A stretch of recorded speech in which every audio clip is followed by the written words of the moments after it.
Bokoram attacked my base, the base I was supposed to protect. We were at Beneshek advancing, and the call came to my commander that Giwa Barak was under attack. That same 14th of April, that was the same day Boko Haram attacked Chibok girls. It was a bloody operation.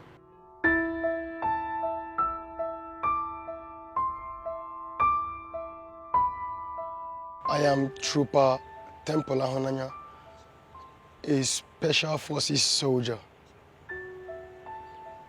I was enlisted into the army on the 20th of August, 2012.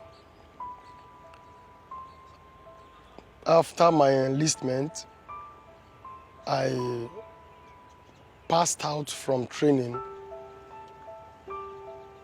on the 17th of December.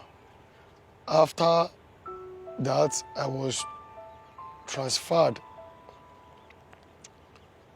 I was posted to 101 Battalion, Kanji in Niger State. Months after that, I was inducted into the theater fully for the purpose to counter the terrorists, the Boko Haram terrorists terrorizing us in Nigeria. When I got to Maiduguri, to Borno State, Maiduguri, as the journey went on, my first task in Borno State was town patrol. After my first task, I was deployed straight to Damboa local government. The first attack that happened in Damboa was when we overpowered Boko Haram terrorists with our inferior weapons. As time went on, I met with my commander, my loving commander. I said, sir, when we went for our first attack, I noticed my weapon used to jam.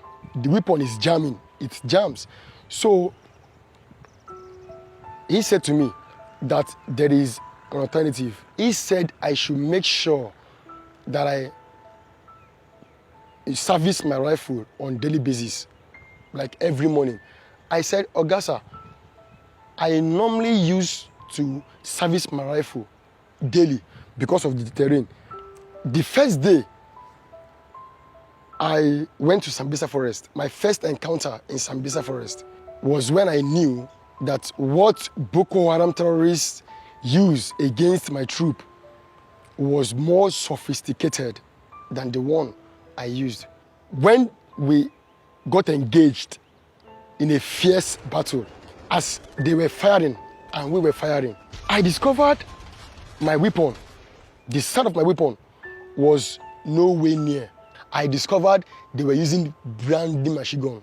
That's Browning machine gun with the anti-aircraft machine gun. Those two machine guns were what my troop lacked. Because the highest weapon we had, the highest machine gun we had was the MPMG machine gun. The Browning machine gun has an effective range of 1,800 meters, while its maximum range is above 7,000 meters. That is the BMG for you. Then the anti-aircraft machine gun has an effective range of 12,000 meters. The killing range of the rifle I used in Borno State to counter terrorists has an effective range of 400 meters, the killing range, while the maximum range is 800 meters. So with my own rifle firing at a killing range of 400 meters and 800 meters maximum range, how am I expect to overcome in the battlefield? My first deployment was town patrol. Second deployment was in Damboa. Third deployment was at Bali. All these places are dangerous terrains. Again, I still said to my commander, I still appeal to him. I appeal to him that please, we don't have nurses in the battlefront. We don't have doctors. in the battlefront. We don't have first aid kit, the kit in the battlefront.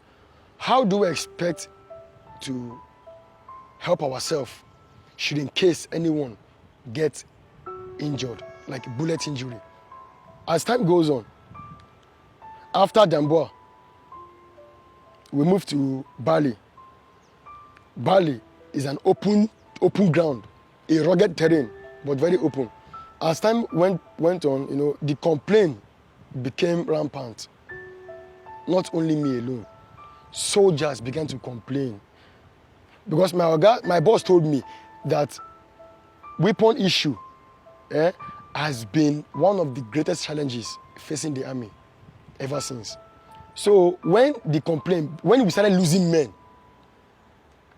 we lost men. Brave men died in the battlefront. My next deployment was at 21 Armored Brigade, Giwa Barracks. That was where my team formed a defense platoon.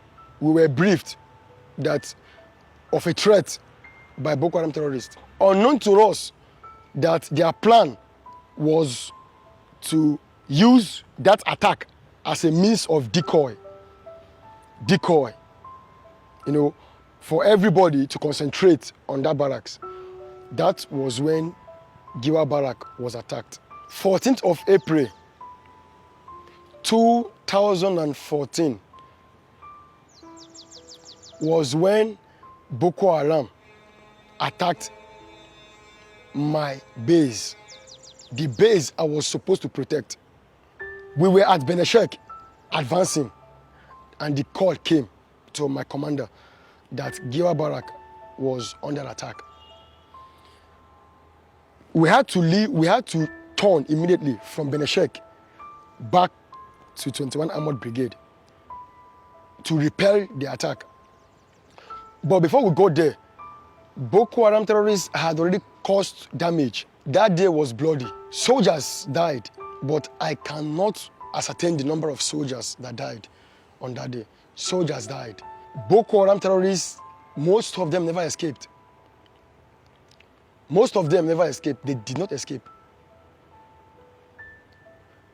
Because the Air Force jet came, it gave us the morale, the confidence to fight back. When the Air Force jet came, the first person the Air Force jet targeted was that man behind the anti-aircraft gun. It was a bloody operation. That same 14th of April, that was the same day Boko Haram attacked Chibok girls. That was the decoy I talked about. They formed a decoy to divert attention. The battle lasted for like let's say 1 hour plus, 1 hour 30 minutes. On the 9th of July, 2014, my team was to advance to that same Damboa again. On our way going for that deployment, I noticed we were going with soft-skin vehicles. And then when I checked, I saw no BMG and anti-aircraft machine guns. I myself was demoralized. The next thing we heard along the expressway going to Damboa was an RPG from nowhere. Before you knew it, they started engaging us. But because of the fact that we used soft-skin vehicles, 9 soldiers died at the spot, leaving 23 other soldiers with bullet injury. On the 9th of July, 2014, that ambush was suicide. If one soldier die, we weep. The pain, the feeling you get. So 9 soldiers at a go, 23 others bullet injury because we used soft-skin vehicles. If we had used bulletproof vehicles, there is no way any soldier will get injured. Now, after that 9th of July ambush, that Boko Haram killed 9 soldiers and 23 others injured, was when we appealed to the commander. After that time, we buried our dead. After we buried our dead, the rest were taken to military hospital for treatment. After 2 weeks interval, a tax came from the GOC for us to deploy at that same Damboa local government again.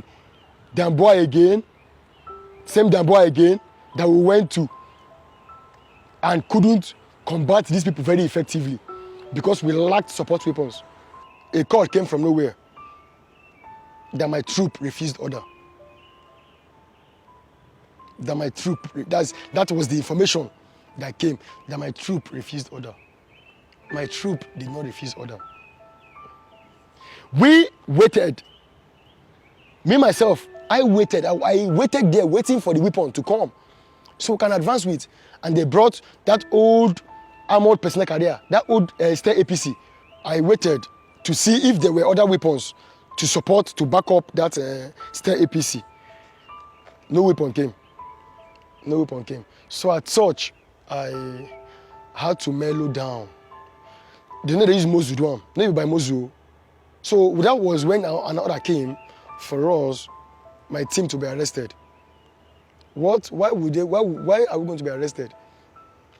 But the arrest didn't come officially.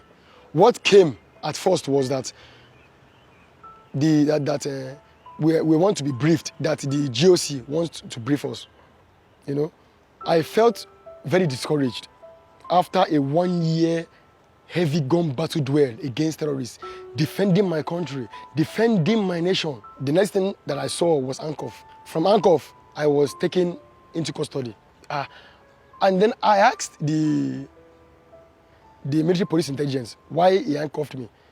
He said he was following order to handcuff me. I didn't say anything, but I panicked in the cell. That was how it started to like play. We were locked up in an underground cell. For 1 year, we didn't see the sun. Me, myself, I just used to see if I can be peeping outside to be seeing the sky. Because the sky gives courage. The sky gives hope.